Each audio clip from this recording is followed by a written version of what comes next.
Welcome back to Goalie News. This is April 5th. I'm Coach Mike here with Coach Creasy. Today's headlines, we got Devin Levi officially signed in the NHL contract, or his first NHL contract with Buffalo Sabres. His rights were traded to Buffalo after the 2019 World Juniors. Of course, he was with Florida Panthers, same as Spencer Knight, so there's kind of a conflict, and I think both organizations made a pretty good move. This season, Levi won the Beanpot Challenge, which is a tournament between Boston College, Boston University, Harvard, and Northeastern. He played for Northeastern. Levi played his first game in the NHL the past weekend, winning his first game 3-2 in overtime against New York Rangers. Cody, did you watch that game at all? I saw some clips of it. He made a few pretty good saves, keeping them in that, especially for a rookie goalie. Made it look easy for sure. Definitely made it look easy, and he kind of showed us his strengths and weaknesses, right? Like, he's obviously plays like a Saros.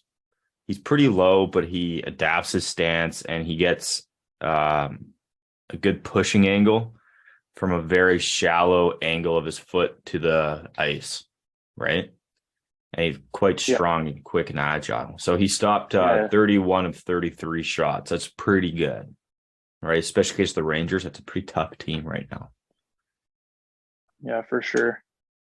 Well, actually, let me ask you this. Do you think he's going to stay in the NHL, or do you think he's going to go back, finish his college, and then come back?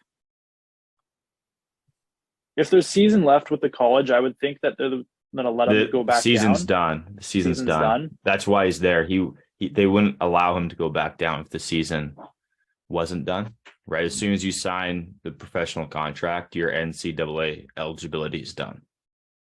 Okay.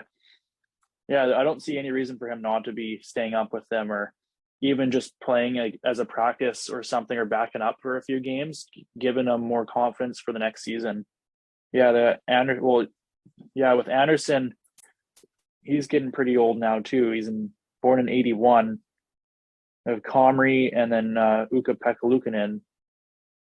Yeah, so Luukkonen won their last game as well, I think. Yeah, so Luukkonen's going to be one of their guys. Comrie, he's been bouncing around quite a bit. So I would think that once Anderson's out of the picture, it's going to be Comrie and Levi battling it out, which for that second spot there. For that second spot. I think Luukkonen's going to secure that first spot once Anderson is out, or he might have already claimed that first spot. So here's my question now. I know we're kind of ranting here with the same topic. If Levi makes the NHL next season, should Wolf make the NHL next season too with Calgary?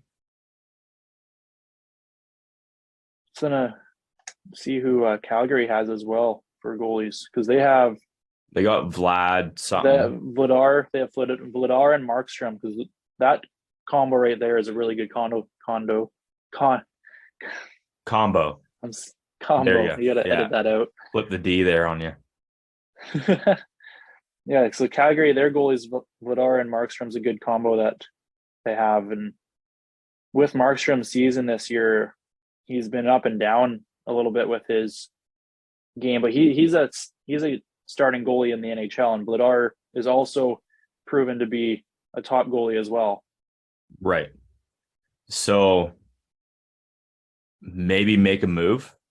Right? There's no way you're sitting on a prospect who's dominating the AHL and just not willing to bring him up because you also have two dominant NHL goalies. Anyways, all right. It's a good situation for them to be in, to have an extra guy coming up in the system. There's not too many times that you have a third guy coming up that's younger that can kind of take the role and run with it. Yeah. Yeah.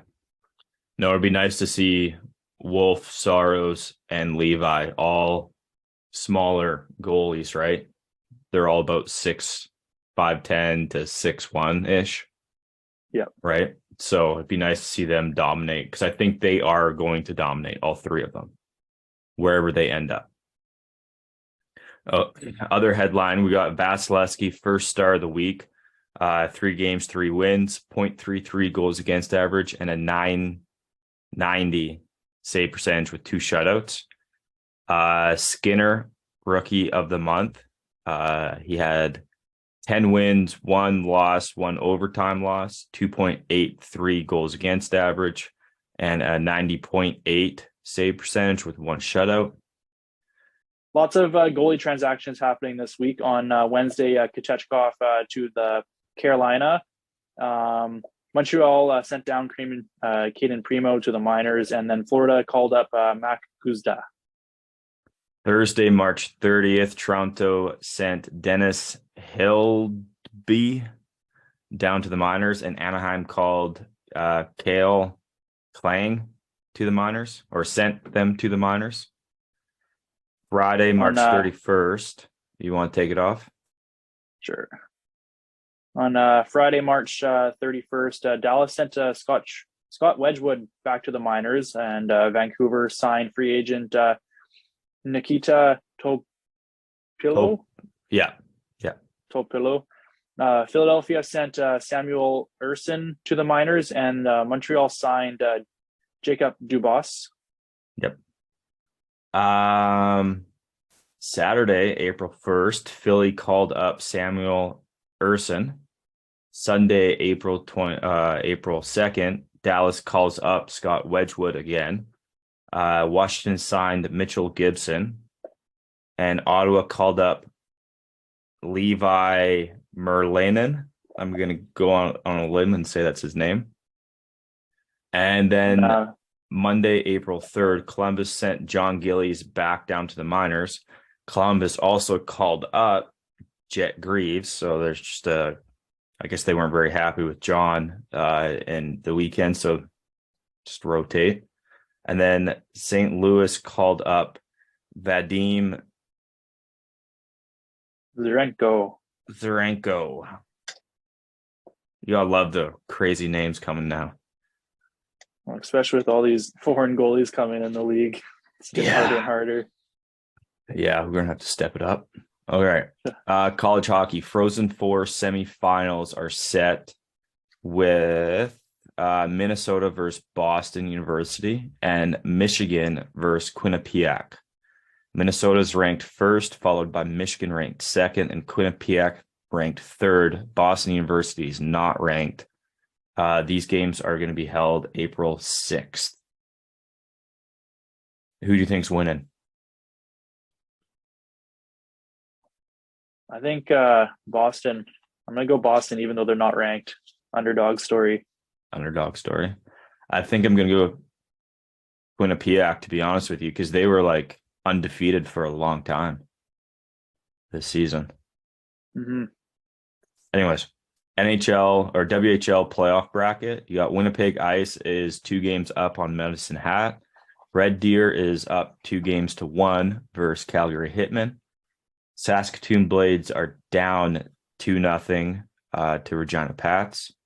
Moose Jaw is up 2 games to Lethbridge. Seattle is up 2 games against Kelowna. Kamloops is up 2 games against Vancouver. Portland is up 3 games against Everett.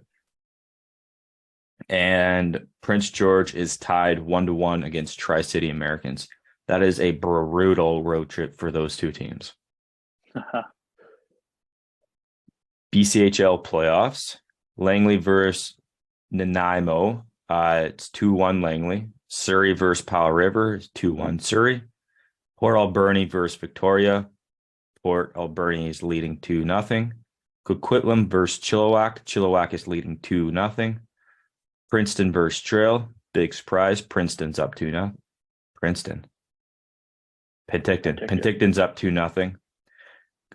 Cranbrook versus Wenatchee. They're tied 1-1. West Kelowna versus Vernon. Tied 1-1. Salmon Arm versus Prince George. Salmon Arm is up 2-0. Sunday was the first ever game or first ever day in NHL history. There's been 5 shutouts and 5 hat tricks in one night. Really? That's pretty cool. Yeah. Shutouts. Andre Vasilevsky shuts out Carolina Hurricanes on Tuesday. He had 31 saves and 3rd shutout of the season, 31st of his career. On Tuesday, James Reimer and the San Jose Sharks shut out Winnipeg Jets. Reimer had 41 saves, and it's his third shutout of the season, 28th of his career. Tristan Jarry with the Pens shut out Nashville 2-0 on Thursday. Jarry has 2 shutouts this season, and it's his 13th of his career. On Thursday, Stuart Skinner shuts out LA. Skinner's first shutout of the season, second in his career. Lots of shutouts on Saturday. You got Ilya Samsonov and Toronto shutout Ottawa. Samsonov's 4th shutout of the season and 10th of his career. Vasilevsky gets another shutout against New York Islanders, making it his 4th shutout of the season and his 32nd of his career. Alex Lyon and the Florida Panthers shut out Columbus Blue Jackets. Lyon's first shutout of the season and first of his career. Antti Rantna, long time since I've seen that name. And the Canes shut out Montreal. Rantna's 4th shutout of the season, 19th of his career.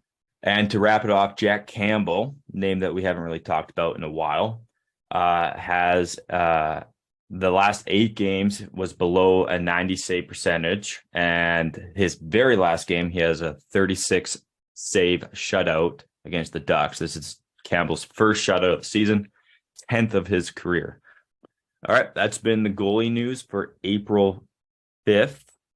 Tune in again next week for next week's goalie news.